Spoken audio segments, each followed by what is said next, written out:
Yorana, Manava et Maeva, on fait de la déco aujourd'hui avec Bien dans son palais.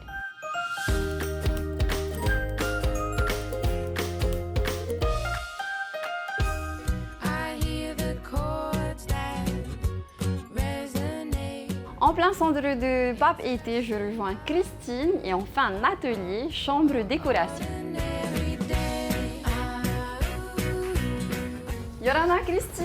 Hey Yorana, pareil, comment tu vas vas? bien? Oui, ça va. Ah bah tu. Alors bien. aujourd'hui, qu'est-ce qu'on fait? Alors aujourd'hui, on va aménager cet espace puisque je viens de faire repeindre le mur en framboise et j'aimerais faire une chambre qui s'harmonise avec des tons, du jaune, de l'ocre, ces tons un petit peu chauds et des matières naturelles. D'accord, bah allons-y alors. Allez, c'est parti. On choisit quoi d'abord pour commencer une déco dans une chambre? D'abord positionner les grosses pièces. Ok.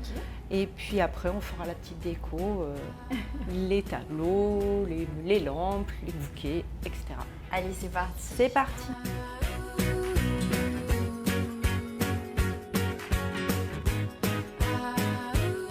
Pourquoi avoir mis un coffre en bas du lit?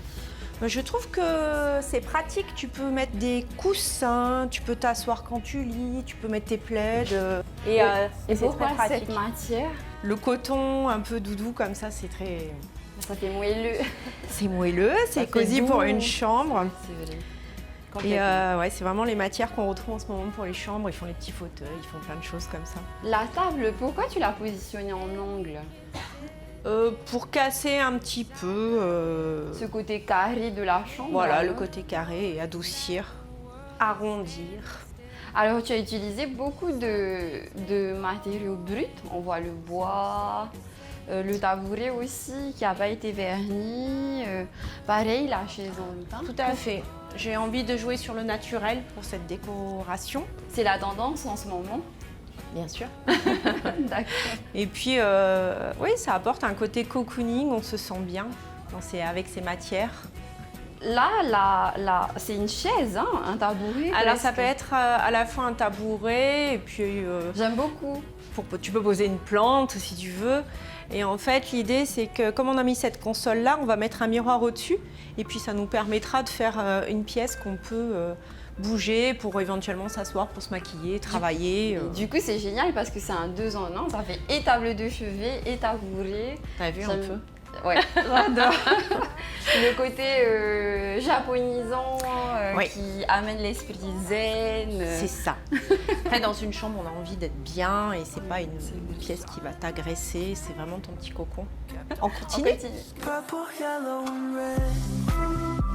On va mettre le couvre-lit D'accord. maintenant parce qu'en fait, le lit va être le point de départ de notre décoration. Pourquoi avoir choisi cette teinte? Alors, j'ai choisi une teinte très claire, beige, pour pas que ça empiète sur le reste. Trop de couleurs, ça... C'est pas bon. Non, c'est pas bon. Tu vois, ces coussins vont être la base du reste, va nous donner la ligne conductrice pour les couleurs que l'on va ajouter au mur, les accessoires, les lampes. Donc là, pareil, hein, pour les coussins, on reste dans des tons Voilà. clairs aussi, hein, Clair et qui s'harmonise. qui s'harmonisent avec le mur. Hein, tout. Voilà, positionne un petit peu comme tu veux. Le tout, c'est que... C'est parfait. Voilà, maintenant, on va passer aux accessoires si tu veux bien. Ok. Et pour les accessoires, tu nous as choisi quoi à peu près? Alors, on va mettre un miroir, on va mettre des petites lampes pour une ambiance, on va mettre des petits éventails au mur, des fleurs séchées. Des tableaux. Et des aussi, tableaux aussi. Pourquoi pas? Oui, pourquoi pas. D'ailleurs, pour la rubrique, on fait une petite pause avec une artiste locale qu'on découvre tout de suite. C'est parti.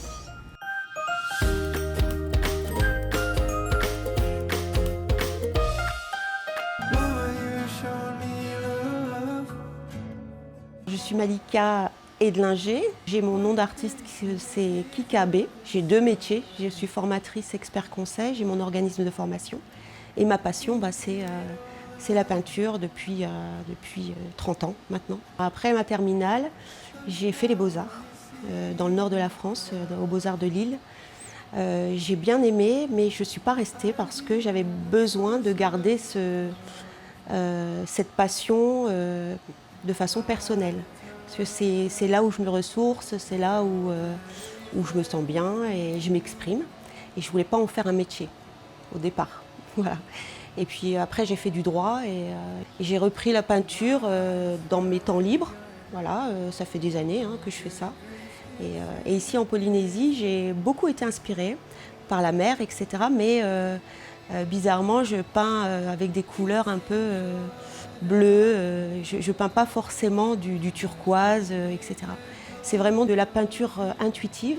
J'ai des périodes, donc ça peut être des plages, ça peut être des portraits, des compositions florales.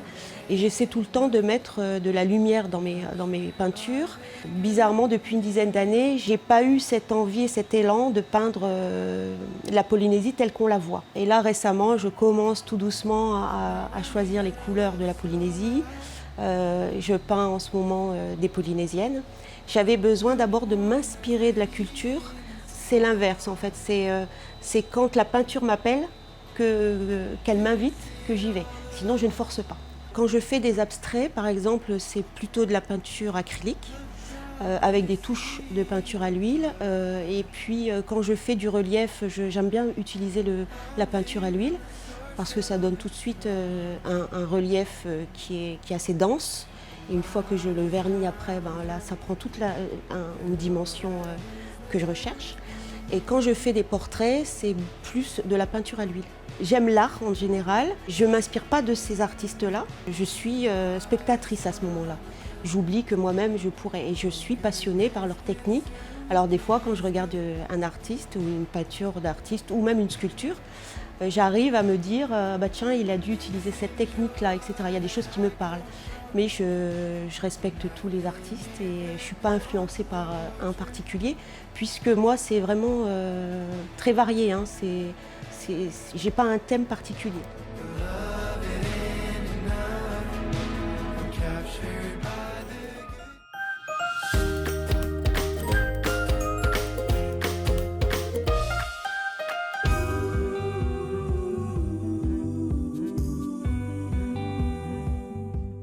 Alors, on continue la déco. Allez, on continue. Je vais mettre les plaids. Voilà, tu mets les plaids, moi je continue avec les grosses pièces. D'accord.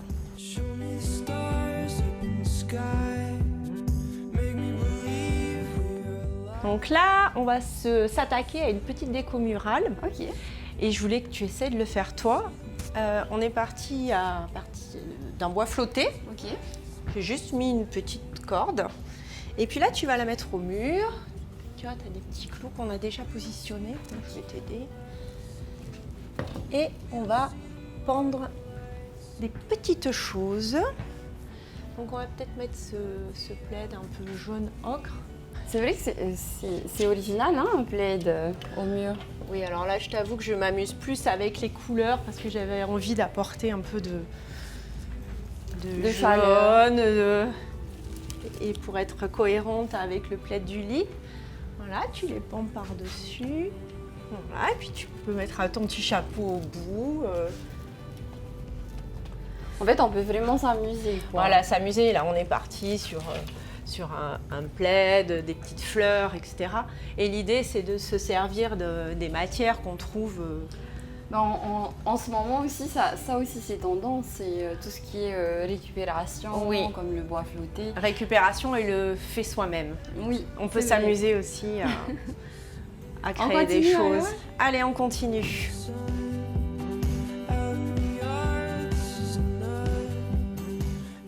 Ça, c'est des petites fleurs séchées, c'est des petits kits qu'on trouve et on a fait nous-mêmes notre petite couronne. Oh, merci. Ça apporte un petit côté floral, C'est vrai. sympa. C'est beau, ça fait bohème. C'est ça, bohème chic, c'est tout. Et là, on va aussi positionner ces petites choses. Là, c'est les éventails, ça revient Oui. à la mode. Ouais. On met là, mais peut-être là, ça fait trop vertical. Peut-être quand tu le Ouais, balances on va avec incliner un petit peu celui-là. J'adore décorer. Faut qu'on fasse plus d'ateliers déco, moi ça m'inspire beaucoup. même. Ok. Voilà, on l'incline un peu. Vas-y, fais voir. Ah voilà, super. Bravo. Je suis trop forte. Bon, on avance pas mal. Par contre, Faré, tu veux bien mettre peut-être des petites plantes, etc. pour cacher les fils là-bas des lampes, D'accord, s'il c'est te parti. plaît. Allez, on continue.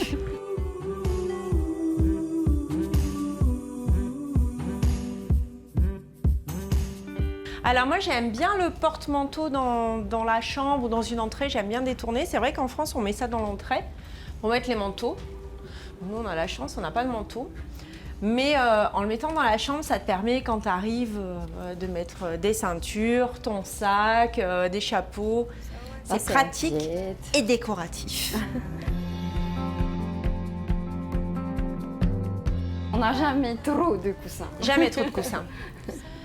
Et puis je pense qu'on est pas mal là, Faré. On va pas peut-être mal, pas en rajouter parce qu'après ça va nous étouffer. On a une pièce qui est fournie, qui est chaleureuse. On a plein de matières. C'est vrai. Ça te plaît? J'adore. Moi, j'adore. Ah, c'est bien. Et puis moi, je suis fière de toi parce que Merci. t'es plein d'idées. Bravo. J'ai adoré faire ça avec toi. Ce que je retiens en tout cas, c'est qu'il faut harmoniser les couleurs, qu'on reste dans les tons, que la tendance actuelle, c'est beaucoup les essences naturelles, tout ce qui est bois brut, fleurs séchées. La Et paille. Voilà la paille. Très bien. Les bois flottés qu'on peut retrouver au bord de la mer. Et puis aussi, l'essentiel, c'est d'être vraiment en harmonie avec les couleurs et la décoration que tu mets en place parce qu'en fait, il faut que ça te plaise à toi d'abord et pas aux autres. Tout à fait. Donc, Si ça voilà. te plaît, tant mieux. Oui, exactement, ça me plaît. J'adore ce qu'on a fait aujourd'hui. C'est une première pour moi, donc j'espère que ce ne sera pas la dernière avec Quand toi, tu veux, Christine. tu es la bienvenue. Et Avec nous, plaisir. on se retrouve la semaine prochaine dans un nouvel épisode de Bien dans son faré. Nana! Nana. down by the rotary and past town at the edge looking